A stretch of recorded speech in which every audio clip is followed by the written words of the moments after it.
फरवरी को श्रीलंका के कोलंबो एयरपोर्ट पर 40,000 टन पेट्रोल लेकर एक ऑयल टैंकर पहुंचा, जिसकी पेमेंट श्रीलंकन गवर्नमेंट ने करना थी, लेकिन बैंक के पास पैसे नहीं थे। डॉलर बिल्कुल खत्म हो चुके थे। वजीर खजाना से राब्ता किया गया तो पता चला कि स्टेट बैंक के पास सिर्फ 2 अरब और 30 करोड़ डॉलर ही मौजूद हैं, और वो भी करेंसी की शक्ल में नहीं। लिहाजा श्रीलंका ये पेट्रोल ना खरीद सका और ये ऑयल कैरियर इंडिया रवाना हो गया। ये इस मुल्क के दिवालियापन की शुरुआत थी, क्योंकि अगले 49 दिनों के अंदर यानी सिर्फ 49 डेज के अंदर यह मुल्क मुकम्मल तौर पर दिवालिया हो गया। और इस वक्त श्रीलंका मुकम्मल तौर पर बैंकरप्ट हो चुका है, यानी इनके पास अपना कर्जा उतारने के लिए पैसे बिल्कुल नहीं है। 12 अप्रैल को श्रीलंका की गवर्नमेंट ने यह ऐलान किया कि इसके पास अपना 51 अरब डॉलर का कर्जा उतारने के लिए पैसे बिल्कुल नहीं है, जिसकी वजह से इस मुल्क के अंदर महंगाई लगातार बढ़ रही है। लोगों के पास खाने के लिए नहीं है, पीने के लिए पानी नहीं है, घरों से बिजली और गैस गायब है। मुल्क भर में मुजाहरे हो रहे हैं, कर्फ्यू लग चुका है, बच्चों के इम्तिहानात नहीं लिए जा सके क्योंकि पेपर तक खरीदने के पैसे गवर्नमेंट के पास मौजूद नहीं है। कई मुल्कों के अंदर इसके सफारत खाने बंद हो रहे हैं क्योंकि उनके खर्चे उठाने के लिए पैसे नहीं है। सोशल मीडिया बैन है। मुल्क में कोई लीडरशिप नहीं है। ये मुल्क बिना किसी हुकूमत के चल रहा है। सदर वजीर आजम की अमलाक को पब्लिक सरेआम आग लगा रही है। टोटल तबाही की सूरत हाल है।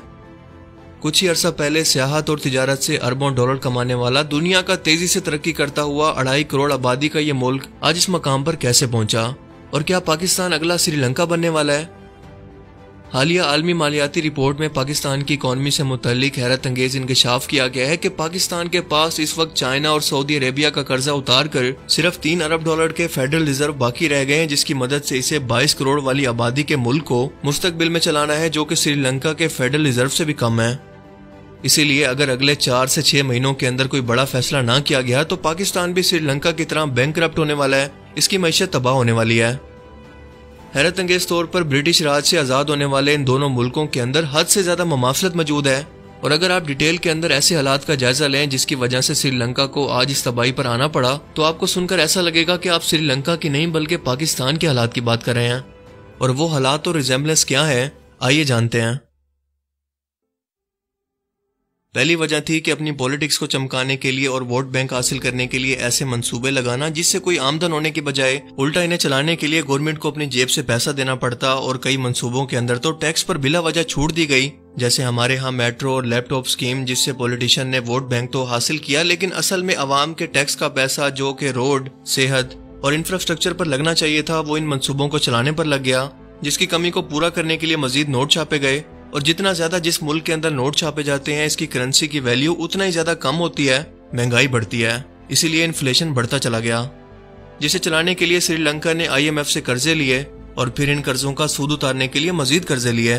और इन कर्जे देने वालों में Asian development bank, world bank, IMF और चाइना वगैरह शामिल हैं। जिसके बाद हाल ये हुआ कि आज इन कर्जों को उतारने के लिए इस मुल्क के पास पैसा तक नहीं है। बिल्कुल सेम वही हालत जो कि इस वक्त पाकिस्तान की है। और सूरत हाल ये है कि 2010 के अंदर श्रीलंका पर जितना बैरूनी कर्जा था, आज 2019 में वो बढ़कर डबल हो चुका है।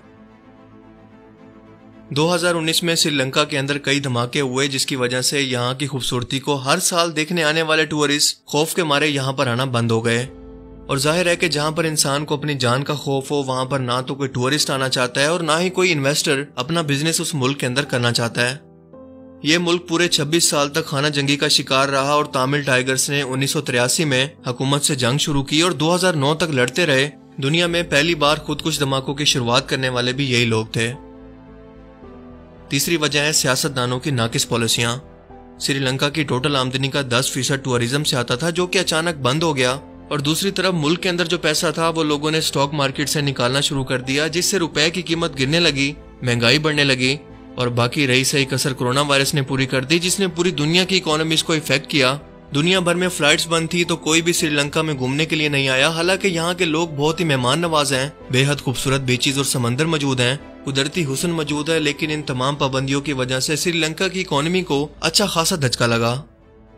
पाकिस्तान के साथ भी सेम ऐसा ही हुआ। दहशतगर्दी की वजह से जो बिजनेसमैन तबका था वो बाहर के मुल्कों में शिफ्ट हो गया। हालात इनस्टेबल होने की वजह से बाहर के इन्वेस्टर्स ने पाकिस्तान के अंदर पैसा इन्वेस्ट नहीं किया, जिससे पाकिस्तानी रुपए की कदर गिरती गई। और थोड़ा बहुत जो सियाहत थी वो भी खौफ और फिर कोरोना वायरस की वजह से मुकम्मल तौर पर बंद हो गई। श्रीलंका के सदर की नाकिस एग्रीकल्चर पॉलिसीज की वजह से वो श्रीलंका जिसका चावल और चाय दुनिया भर के अंदर एक्सपोर्ट होती थी, اس کی پروڈکشن ہر سال انتہائی کم ہوتی گئی، جس کا نتیجہ یہ نکلا کہ چاول کو انہیں $1 ارب خرچ کر کے باہر سے منگوانا پڑا، وہی چاول جسے بیچ کر وہ باہر کا پیسہ اپنے ملک کے اندر لایا کرتے تھے۔ بالکل پاکستان کی طرح، جو کہ 60% ایگریکلچر رکھنے کے باوجود آج اپنی ناقص پالیسیز کی وجہ سے رشیا اور دوسرے ملکوں سے کبھی گندم، کبھی چینی اور کبھی چاول منگوا رہا ہے، اور وہ بھی بہت ہی مہنگی قیمت پر۔ سوچ کر دیکھیں کہ 4 موسم اور زرخیز زمین رکھنے والا ملک پاکستان ایک ایسے ملک رشیا سے گندم خرید رہا ہے جہاں پر برف کے سوا کچھ بھی نہیں ہے، کتنے شرم کا مقام ہے۔ اور یہی وجہ ہے کہ امریکہ کی طرف سے لگائی گئی پابندی کے باوجود رشیا نے اپنا آئل، گیس، اسلحہ اور گندم وغیرہ جیسی ایگریکلچر کو بیچ کر اپنی اکانومی کو تباہ ہونے سے بچا لیا۔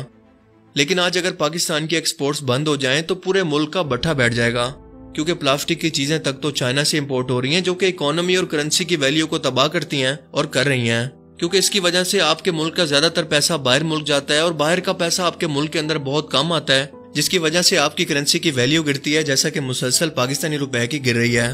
اور بالکل یہی ناقص پالیسیاں سری لنکا کی اکانومی کو تباہ کرنے کی وجہ بنی۔ سری لنکا میں بھی پاکستان کی طرح لوگ پڑھے لکھے ہیں، ان کے پاس ڈگریز ہیں، مگر کوئی کام نہیں ہے۔ یہ ینگ لوگ کام کرنا بھی چاہتے ہیں، لیکن کوئی حکومتی پالیسی نہ ہونے کی وجہ سے بے روزگار ہیں، جو کہ ملک کو کچھ کما کر نہیں دے رہے، بالکل پاکستان کی طرح۔ اور سب سے اہم ترین وجہ اس ملک کی تباہی کی ہے، وہ ہے موروثی سیاست یا بادشاہی جمہوریت، اور ایک ہی خاندان کی ملک پر پچھلی 2 دہائیوں سے حکومت، یعنی اگر دادا پولیٹکس کے اندر ہے تو پھر اس کا بیٹا اور پھر اس کی بھی اولاد، اور پورے خاندان کو حکومت کے تمام بڑے عہدوں پر مسلط کر دینا، صرف اپنے لوگوں کو نوازتے رہنا۔ یعنی راجہ پکسے خاندان کا ایک بھائی صدر ہے تو دوسرا وزیر اعظم، پھر ایک فائنانس منسٹر، پھر ان کے بچوں کو وزارتیں، اور اوپر سے ان پر فورن فنڈنگ اور کرپشن کے الزام، خوب عیاشی، وہ بھی عوام کے ٹیکس کے پیسوں پر۔ آپ کو لگ رہا ہوگا کہ میں پاکستان کی بات کر رہا ہوں، پر نہیں، سری لنکا کے سیم یہی حالات تھے جو کہ اس وقت پاکستان کے ہیں۔ عوام ان کی قیمتی گاڑیوں، جائیدادوں اور عمارتوں کو، جو کہ عوام کے پیسے سے بنی تھی، آگ لگا رہی ہیں، مگر اب اس احتجاج کا کوئی فائدہ نہیں، کیونکہ جس وقت اس احتجاج کا فائدہ ہونا چاہیے تھا اور عوام کے نکلنے کا رد عمل ہونا چاہیے تھا، اس وقت تو یہ عوام خاموشی سے تماشا دیکھتی رہی۔ اور آج حالات یہ ہیں کہ پورا ملک ایک ٹوٹی ہوئی کشتی کی طرح سمندر کے اندر تیر رہا ہے، لوگ مظاہرے کر رہے ہیں، اداروں پر حملہ کر رہے ہیں، مگر پوری دنیا کے اندر انہیں بچانے والا کوئی نہیں۔ ان سب کرپٹ سیاستدانوں کے پیسے تو باہر ملکوں کے اندر سوئس بینک کے اندر پڑے ہیں، جائیدادیں باہر ہیں، اسی لیے تو وہ ہیلی کاپٹر کے اندر بیٹھ کر آرام سے نکل گئے ہیں سری لنکا کو اس ملک کے لوگوں کے رحم و کرم پر چھوڑ کر۔ اس ملک کے بجلی کے پاور پلانٹس، جو کہ ڈیزل، آئل اور کوئلے پر چلتے ہیں، انہیں خریدنے کے لیے پیسے نہیں ہیں، اسی لیے 8 گھنٹے تک اس ملک کے اندر آج لائٹ نہیں ہے، ٹرانسپورٹ بند ہو چکی ہے، ریل سروس بھی بند ہے۔ صرف ایک امید باہر ملک میں رہنے والے سری لنکا کے شہری تھے، جنہوں نے اس کرپٹ حکومت کی وجہ سے پیسے بھجوانا بند کر دیے، اور یہ ملک آج بالکل تباہی کی طرف چلا گیا۔ سری لنکا کے حالات ہمارے لیے ایک مثال ہیں اور ہمارے سیکھنے کے لیے بہت ہی ضروری ہے کہ اگر آج ہم لوگوں نے یہی حرکتیں جاری رکھی تو یاد رکھیں کہ جس خدا نے 2.5 کروڑ کی آبادی کی مدد نہیں کی، وہ 22 کروڑ عوام کی بھی مدد نہیں کرے گا، کیونکہ ہم لوگوں نے اپنے حالات کو بدلنے کی خود سے کوشش ہی نہیں کی۔ آج ہم لوگ سری لنکا سے صرف 5 مہینے پیچھے ہیں اور ان قریب دیوالیہ ہونے والے ہیں۔ اگر خدا نہ خواستہ ایسا ہوتا ہے تو اس کے بدلے کے اندر ہمیں گوادر اور اپنا ایٹمی پروگرام گروی رکھ کر یا اسے بیچ کر قرض ادا کرنا پڑے گا، اور اس کے بعد آپ جانتے ہیں کہ انڈیا اس کو موقع غنیمت جانتے ہوئے سب سے پہلے پاکستان پر حملہ کرے گا، جس کے بعد امریکہ اور اسرائیل کی باری ہوگی۔ لہٰذا آج بھی سمجھ جائیں اور اپنے ووٹ کی طاقت کو پہچانیں اور ایسے کرپٹ سیاستدانوں سے جان چھڑوائیں جن کی جائیدادیں باہر ہوں، اولادیں باہر، علاج باہر، عیدیں، شادیاں باہر، سارا پیسہ ملک سے باہر، مگر صرف سیاست کرنے کے لیے اور لوٹنے کے لیے وہ اس ملک میں واپس آتے ہیں۔ یاد رکھیں کہ اللہ تعالیٰ کبھی بھی اس ملک کی حالت نہیں بدلتا جس قوم کو خود سے اپنی حالت کے بدلنے کا احساس نہ ہو اور وہ اس کے لیے کوئی کوشش بھی نہ کرے۔ اسی لیے وقت ہے ہجوم سے ہٹ کر ایک قوم بننے کا، ورنہ سری لنکا بننے میں زیادہ دیر نہیں لگتی۔ مجھے امید ہے کہ آج کی اس ویڈیو سے آپ کو بہت کچھ نیا جاننے کو ملا ہوگا اور یہ ویڈیو آپ کو پسند آیا ہوگا۔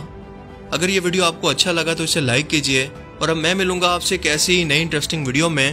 تب تک کے لیے اپنا بہت سا خیال رکھیے گا۔ Thanks for watching this video. اللہ حافظ۔